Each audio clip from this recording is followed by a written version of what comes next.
The Raiders have started the process of interviewing potential head coaching candidates, and the one that we know the least about may be the most intriguing. That plus more coming up on Thursday's edition of the Locked On Raiders podcast for January 8th, 2026.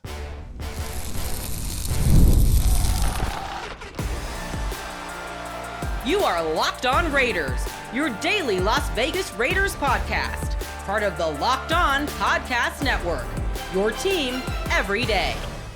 And welcome in, Raider Nation, to another edition of the Locked On Raiders podcast, part of the Locked On Podcast Network, your number one sports podcast network. We're very proud of that. We're also very proud of the fact that this show continues to grow each and every day because of your consistent support and the great job that my man Ari does behind the scenes on the YouTube page, making sure we look good and sound good. So we shout him out. We appreciate him. He's on Twitter at Ari Produces. You can hit me up as well at your boy Q254. And if you want to be a part of the show, as many of you do, we got the Locked On Raider podcast voicemail line for you, 707-654-4693. You've got to forgive me. I'm trying to get through as many calls and texts as possible. A little bit backed up right now, so if I don't get your call on right away, it's nothing personal. Like I said, I'm just trying to muscle through as many of these calls and texts to get to because a lot of great feedback I want to get and hear from as many people as possible. So we'll do the best we can. So I definitely appreciate your patience. But we will hear from you in segment number 3 as we close out the show. Many calls, many texts. Like I said, as many as possible, we'll definitely get in. Segment number 2, one of the least known candidates that the Raiders so far have not only requested to interview, but have interviewed as of Wednesday is Davis Webb, the quarterback coach of the Denver Broncos. And the Raiders have already met with them, did a little bit of a deep diving into who he is, what his background is, and, you know, how well respected he is across the league and potentially being a head coach, maybe a high-priced offensive coordinator. My guy, Brandon Kristoff from Guerrilla Sports up in Denver, been covering Denver sports for a very long time, joined my radio show to talk about Vance Joseph, talk about Davis Webb, talk about Mark Thews, right, and multiple other guys that come from the Denver organization that potentially could be members of the Silver and Black. But I want just to focus in on Davis Webb, so you'll hear a little bit of background, a little bit of intel on Davis Webb. We'll do that in segment number 2. Here in segment number 1, news and notes of the day, as we always do, and we'll jump into that after I tell you about the title sponsor of today's show, which is PrizePicks. And PrizePicks is always the title sponsor on Crossover Thursday. Unfortunately for the Raiders, there is nothing to cross over. The season is over. There is no postseason. We know it's wild card weekend. I cannot wait until the time when there is a crossover Thursday and it's in the playoffs, and it'll be, man, super exciting. But PrizePicks is the sponsor. Download the PrizePicks apps today. Use promo code LOCKEDONNFL to get $50 in lineups after you play your first $5 lineup. So here we go.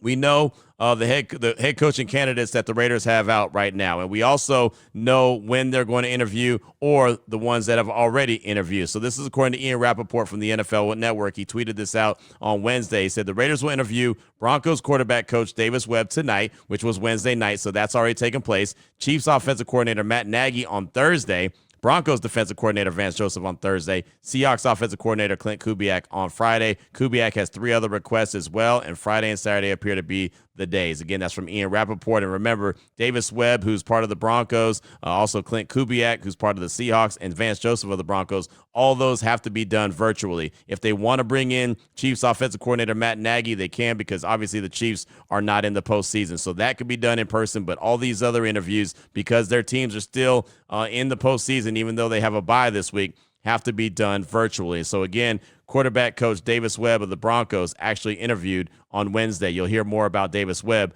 coming up in segment number 2 of today's Locked On Raiders podcast. But I did want to go ahead and pass on a little bit of background on Davis Webb. This comes from James Palmer. He used to be part of the NFL Network. He said the Raiders requested an interview with Broncos quarterback coach Davis Webb for their head coaching job. That's per Tom Pelissero. He said a little background. There are people in that building that truly believe he's a future head coach. He's beloved in that building in Denver, in that quarterback room. Former quarterback, but also outstanding when it comes to the analytics side of football, quarterback play as well.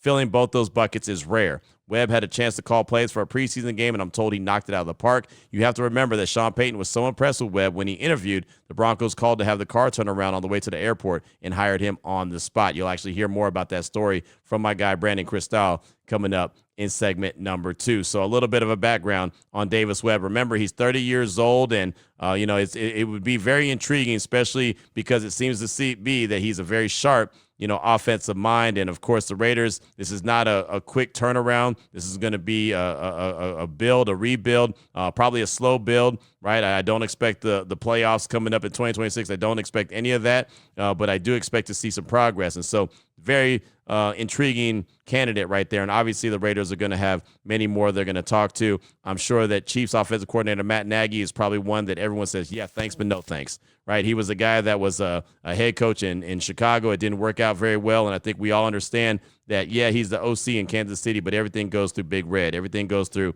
Andy Reid. Vance Joseph, he's already been a head coach before. He's a Denver Broncos defensive coordinator. My guy Brandon Cristal told me that he thinks he's learned a lot since the last time he was a head coach. Thinks he has an opportunity to be a head coach again.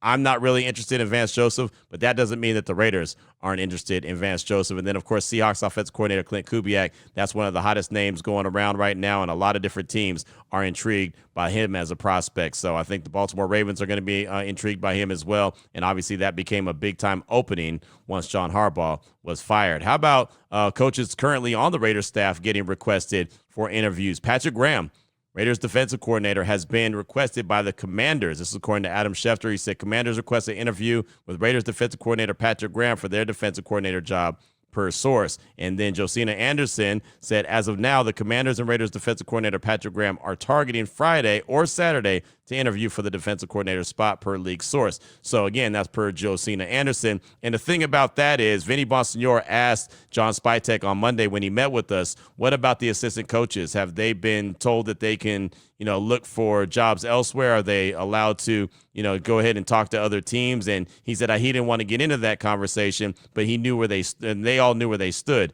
And then you see this. And look, Patrick Graham going from the Raiders DC to the Commanders DC, that's a lateral move. So he would have to get permission from the team. So if they're targeting Friday or Saturday to interview with the Commanders up there in DC, obviously they gave him permission. And that makes me feel like, which I already felt like anyway without John Spytek saying it, that all the coordinators have been given permission to seek employment elsewhere. But again, he didn't come out and just say that. So we'll see what happens with Patrick Graham. But there you go. I mean, the Commanders make a opening at their defensive coordinator position, and the first guy they reach out to, talk to happens to be the Raiders defensive coordinator in Patrick Graham.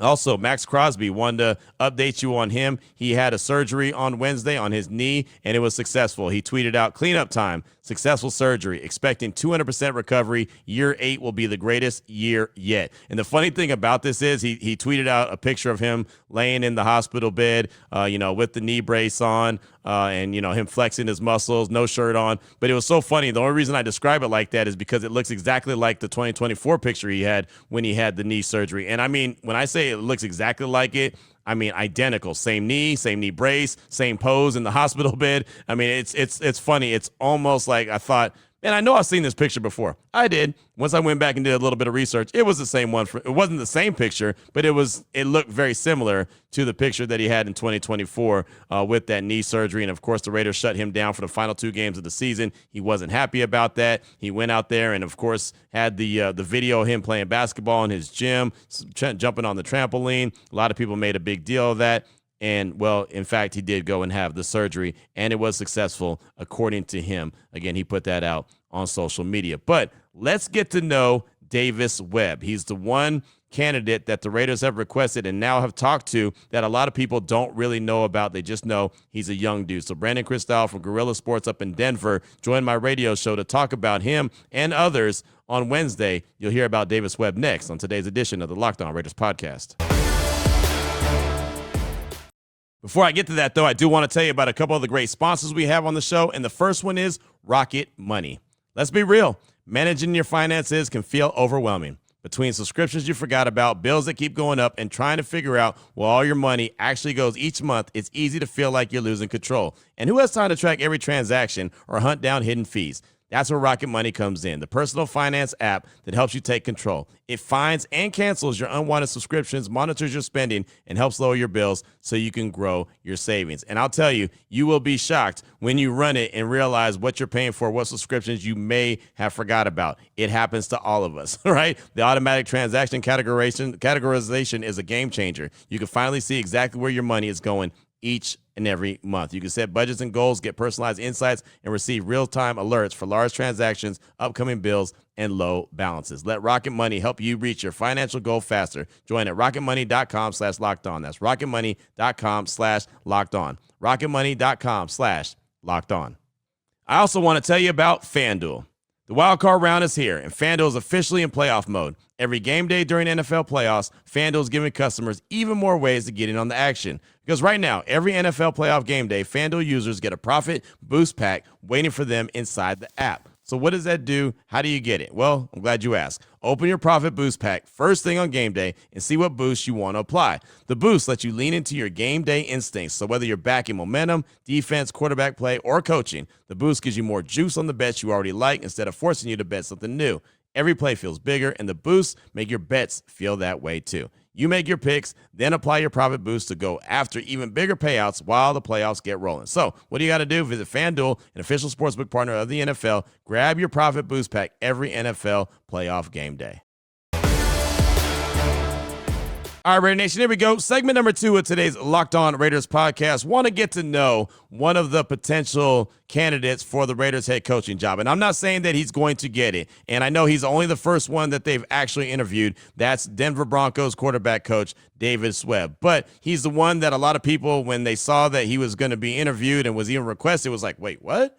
What's going on here? So I had my guy, Brandon Cristal, who does a fantastic job in Denver, covering Denver sports, a long time at the radio station. Now he's at Guerrilla Sports, covering, like I said, all things Denver sports. He joined my radio show on Wednesday and talked about Vance Joseph, but also talked about Davis Webb and, you know, what he brings to the table, who he is, and what he could evolve into. So Davis Webb's really unique for a number of reasons, but he is the son of a really good high school coach in Texas.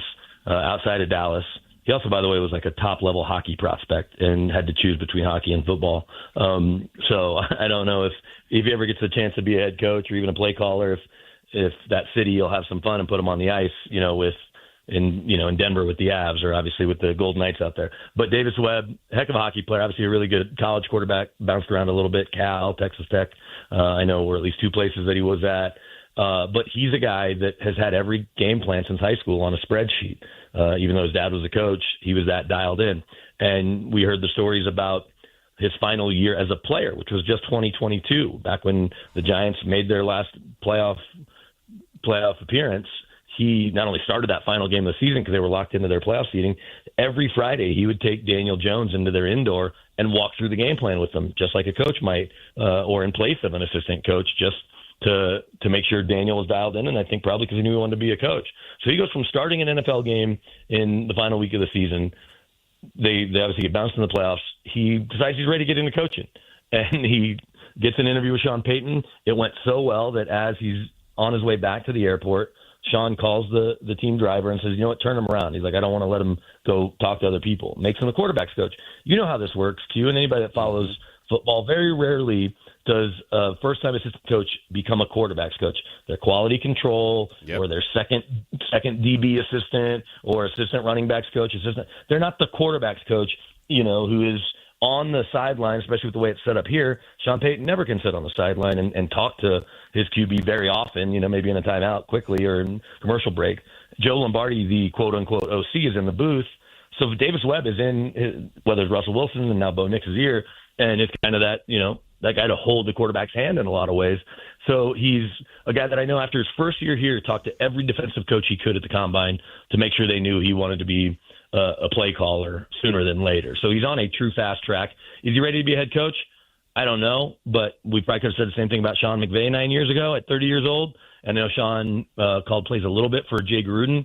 I mean, Davis has only called plays in the NFL other than at the line of scrimmage, once in the preseason this year. Sean let him call the final preseason game, and they said that it went gangbusters. That he knocked out of the park was how Jarrett Stidham put it. So I think some of his interviews may be kind of gauging, hey, if we made you a high-paid OC to call plays with, whether that be a Vance Joseph or, perhaps a Brian Flores, what would that fit be like? And what would your plan be for, let's just call it for the sake of the conversation, developing Fernando Mendoza or any other rookie QB, young QB? What is the plan to make that quarterback jump to the next level? Because he was there right next to Josh Allen in Buffalo as well for those couple of years when Josh came into the league. So I think that Davis is an intriguing candidate. I'd be surprised if he ends up getting a head coaching job, but I would have said the same thing about, I know I did, about Sean McVay 9 years ago, and look where he is now. Maybe he can end up holding a Lombardi trophy up for the second time and playing in his third Super Bowl if the NFC playoffs break the Rams' way. You know, it's funny. You said exactly what I was thinking. You said that right at the end about maybe he could become the highest paid OC, or he can, you know what I mean? Because he is a quarterback coach, and I thought maybe he's not going to get a head coaching job, but maybe he can be an OC, and that's obviously an upgrade from where he is right now at this stage of the game. It sounds like, and again, just talking to a few people, including yourself, it sounds like that this guy is well respected around the league. Is that the same kind of view that you're getting as well? Yeah, and we heard a rumor. I don't think I actually interviewed him. Maybe this was a Sean Mickey Loomis thing a year ago. Although I don't. Sean, he always says one of his favorite things. He goes back to, we get lots of Saints stories, as you can imagine. But early on, and they won, I think, a bunch of games in 06 that first year there. They won. I think they're in the NFC title game. But Tom Benson, the late owner, came up to him either after year one, year two, and said, "Man, a lot of our coaches sure are being interviewed by other teams." And he said, Mr. Benson, when they stop asking to talk to your coaches, that's when that's a problem. And so Sean doesn't want to lose Davis necessarily, but I think he understands it. And so that's probably why that rumor was out there a little bit last year. Maybe it was an agent helping out. I don't really know. I don't want to report something or state something that isn't fact. But we did hear that rumor. And whether Sean, it might be a situation where Sean's not in a hurry to have Davis be Vance's play caller. It's like, especially if Sean's helping Vance get a gig, but that doesn't mean he can stop Davis. I mean, I guess they can block, but they really can't. I don't really know how those rules work.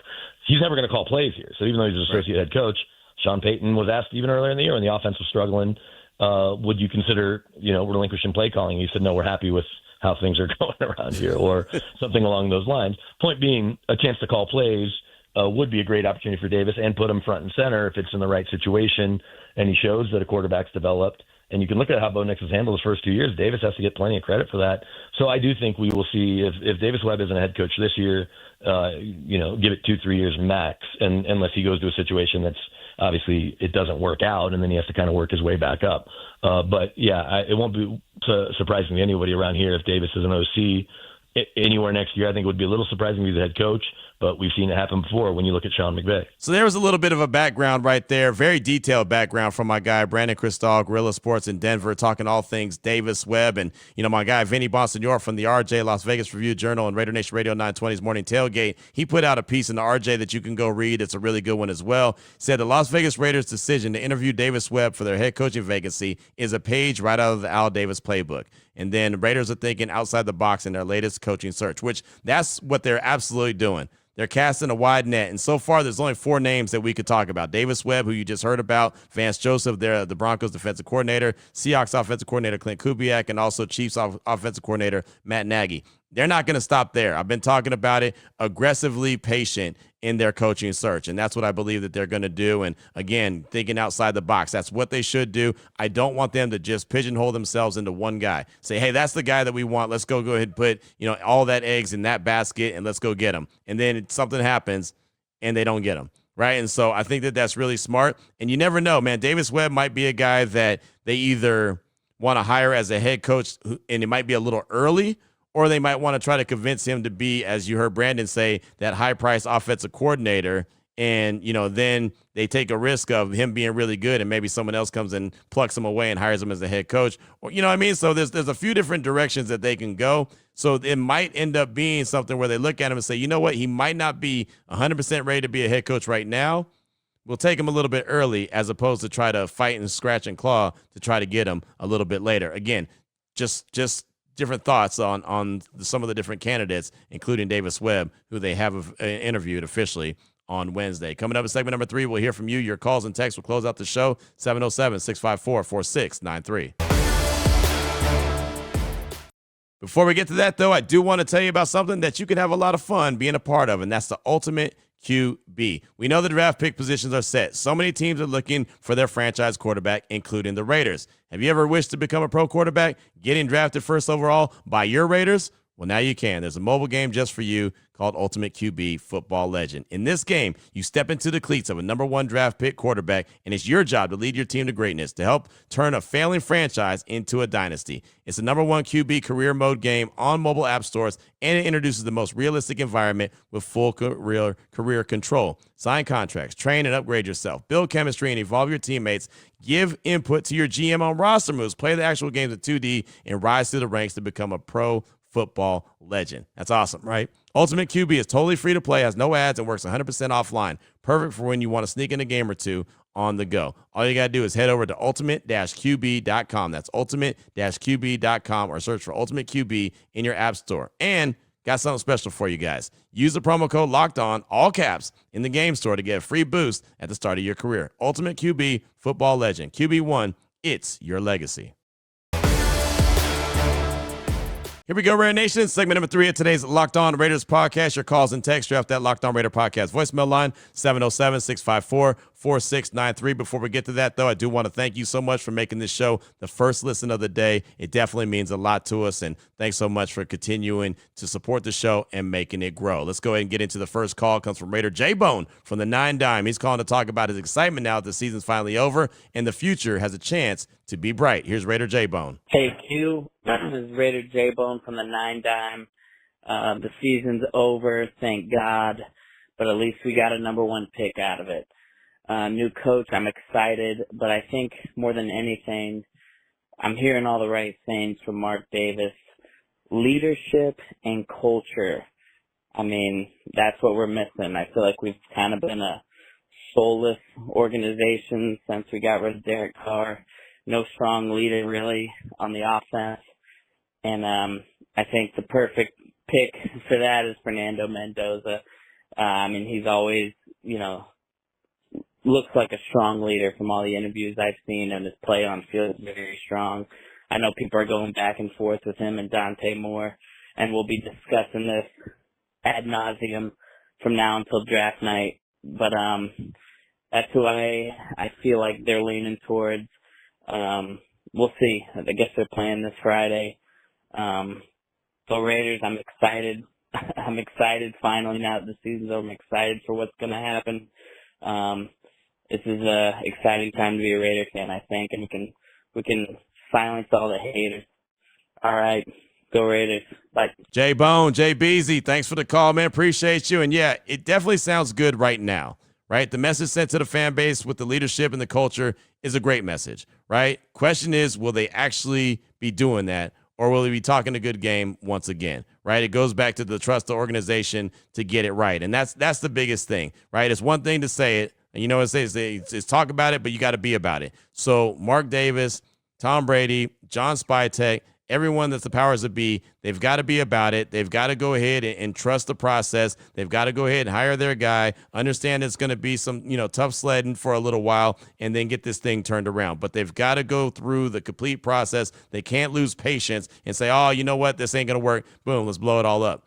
Can't do that. That's what has them in the position that they're in right now. They've got to make a lot of really good decisions this offseason. Thanks so much for the call. Definitely appreciate you. Up next, got a text from Raider Morpheus. Hey, Q. Raider Morpheus here. I'm keeping it brief. Raiders need to aggressively go and get John Harbaugh. He has the resume, can help build a defense. He has the experience we need in a veteran coach. He's younger than Pete Carroll. He knows about building a physical football team. That's it. Get John Harbaugh in the building. Thanks for all that you do. Go Raiders. That's from Raider Morpheus. And thanks so much for the text. I appreciate you. And first and foremost, I think every team that has an opening, and including some teams that don't have openings, should be interested in John Harbaugh. So I do think that the Raiders should be interested in him. I'm sure that they'll probably reach out and request an interview with him. I don't know that John Harbaugh is going to say, yeah, that's the interview I want to take. I know that it's not a bad job. I know that it's actually pretty attractive right now with the number 1 overall pick and also $100 million in salary cap space. Tom Brady obviously in the building. Las Vegas, the facilities are great. The stadium is great. Like, I can see all that. He'll be in the AFC West going up against brother twice a year. That would be cool. Nice theater, right? I can see all that, but I think he's going to have the pick of the litter. I think that he's really going to take his time. We found out on Wednesday, as a matter of fact, from Adam Schefter, he's not even going to take any interviews until at least next week. So I think he's going to take his time and really decipher where he wants to go. And I don't think that he's going to go anywhere where it's a slow grind or it's going to take a long time to build this thing up. I don't think that that's going to be the case. I think he's going to go somewhere where he feels like, there's some really good pieces in place, and all he has to do is go in there and do some fine-tuning. I'm actually going to go ahead and throw it out there. If Buffalo loses this weekend, right, if they play Jacksonville wild card weekend, if they lose to the Jacksonville Jaguars, and this is not a slight to Jacksonville, but Buffalo doesn't have Kansas City to worry about. Buffalo doesn't have Baltimore to worry about. Buffalo's in a position where this is an opportunity for them to make a run. Problem is, this isn't the best Bills team that we've seen, right? But they don't have the two teams that have really slowed them down for forever, stopping them from achieving their ultimate goal. If they don't get over the hump now, they already didn't win their division. I can see Sean McDermott getting fired. And if Sean McDermott gets fired, I would not doubt that the first call that they make is to John Harbaugh, and he likes that job there with Josh Allen. I'm just going to throw it out there. I'm not, wishing anyone to get fired, but that's just my guess if, like I said, Buffalo loses to Jacksonville this weekend. So thanks so much for the text. Definitely appreciate you. Got a call from Dominique from the Show Me State. He's calling to talk about the coaching staff and feels like he has the answers to who can fill the void at head coach, offensive coordinator, and defensive coordinator. Here's Dominique from the Show Me State. Hey, Q, this is Dominique from the Show Me State. I think I found a solution for our coaching staff. At head coach, I would hire Davis Webb. He's currently the offensive pass game coordinator and quarterbacks coach for the Denver Broncos. He's a young riser. I think he'd be great. For offensive coordinator, he can bring Pete Carmichael with him. Pete Carmichael is currently the senior offensive assistant for the Broncos. Previous to that, he was the Saints offensive coordinator from 06 to 23 under Sean Payton. Once Sean Payton left, he did stay as the OC, and he was the primary play caller. He's 54 years old. I think he would be great in helping Davis Webb just kind of develop and just being that kind of older guy that, he can kind of mentor and just show the ropes and be a crutch for him. Defensive coordinator, Davis Webb can bring Jim Leonard with him. Jim Leonard is currently the defensive pass game coordinator for the Broncos. He played safety in the NFL. Previous to him joining Denver, he did hold the defensive coordinator position at Wisconsin University. That was from 2016 to 2022. If you do some research and people look into it, Wisconsin always had top defenses under Jim Leonard. He's also a young riser, but I believe that's the coaching staff. They're all connected. They all will be coming from Denver. Let me know what you think about it. Appreciate it. See you. Dominique, show me, man. I used to say it to my mom all the time. I used to always tell her, I'm from the Show Me State. Show me, man. That used to be one of my go-tos, man. So I could appreciate that when you call and let me know that you're from the Show Me State, which is obviously Missouri, right? Kansas City, Missouri. That's what they see on the license plate all the time. I remember being there at the draft, and I saw that on the license plate frames when I was there. But thanks for the call. And as you heard, segment number 2, there's a lot of respect for Davis Webb. Sounds like he's on his way to being a head coach. As I mentioned, you might want to get him early as opposed to try to get him late.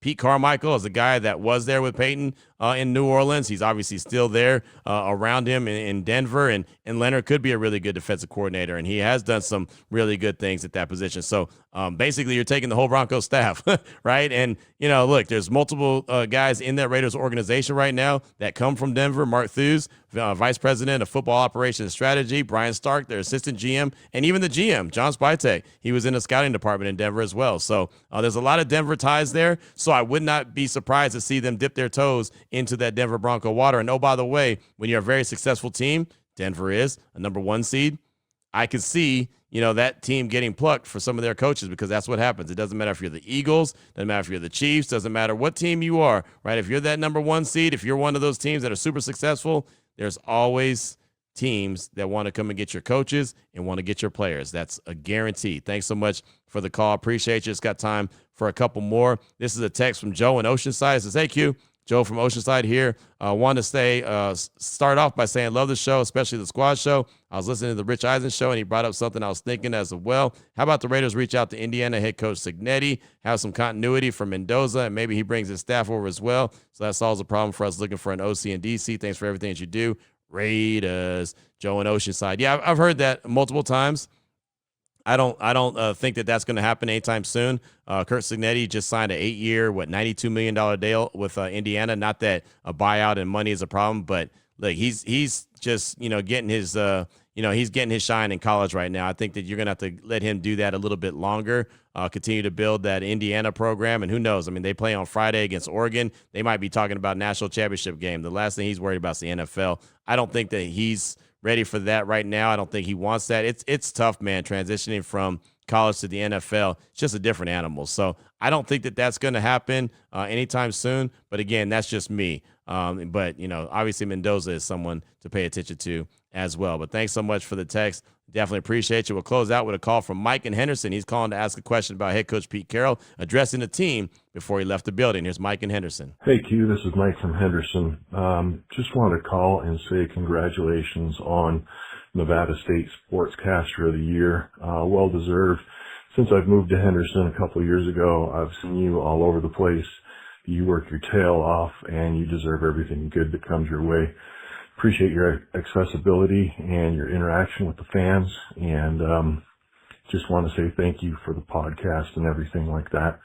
I did have a question for you today. I'd heard that Pete Carroll was allowed to address the team before he was let go, and I wanted to hear if you have heard any fallout from that or anything along those lines. I thought that was a real class maneuver by the organization, and was wondering about that, as well as kind of what's going to happen with all the rest of the coaching staff and perhaps timelines on those things. So once again, congratulations. Thanks to you and Ari for all you do, and talk to you soon. Big Mike, thanks so much for the call. Appreciate you. Appreciate shout out too. Man, I say it all the time. I'm more blessed than I should be, right? So thank you very much. Getting the Nevada Sports Broadcaster of the Year award. I've been nominated a few times since I've been here in Las Vegas, and to actually win the award, that was big for me. That meant a lot to me, and just like I said, I'm more blessed than I should be. I can tell you that for sure. But thank you so much. Really cool honor. As far as Pete Carroll talking to the team, I didn't hear anything negative coming from that. Right, everything that we heard in the locker room talking to the players following Pete Carroll's dismissal was nothing but positive about who he was as a coach, what he tried to do and provide throughout the course of the year. He tried to create a winning culture and, keep it loose, keep it fun, and at the same time win games. And, like he said, he didn't want to lose games. We didn't want to lose games. He did some really good things. So the one thing I can say about Pete Carroll is from the players in the locker room that we talked to, not only on Monday on locker room cleanout day, but also consistently throughout the course of the year, everyone was sounding like they were on the same page with Pete Carroll. Of course, there's going to be a riff here and there. Guys are going to get frustrated when they're not winning. I mean, nobody's going to be sitting there super happy because they're losing. They're on a super long losing streak, but they all had a lot of respect for Pete Carroll. I could definitely tell that. So thanks so much for the call. Appreciate you. And again, thanks so much for the compliments on the honor that I received. I do appreciate that. So that's going to do it for today's show. We do have the Raiders Squad show. Chantel Chan, Lincoln Kennedy, and myself for the second time this week. We'll do that 7:30 a.m. Pacific time to 8:30 a.m. Pacific time. 1 hour long, 1 hour strong. So definitely tune in for that. We always appreciate it. And of course, we'll have a lot of fun there. And we'll be back tomorrow. We've also got a preview for the Oregon and Indiana game for the opportunity to go to the national championship game. I mentioned that I had Field Yates on my radio show, so we'll hear a little bit about Mendoza. We'll hear a little about Dante Moore coming up on tomorrow's show before you actually get to see that game close out the week. So there you go. That's what we'll do. And, of course, more calls and texts and news and notes. We'll get it all in on Friday's show to close out the week. So until then, Raider Nation, take care of yourself, take care of your family, love on your family. Most importantly, as always, just win, baby.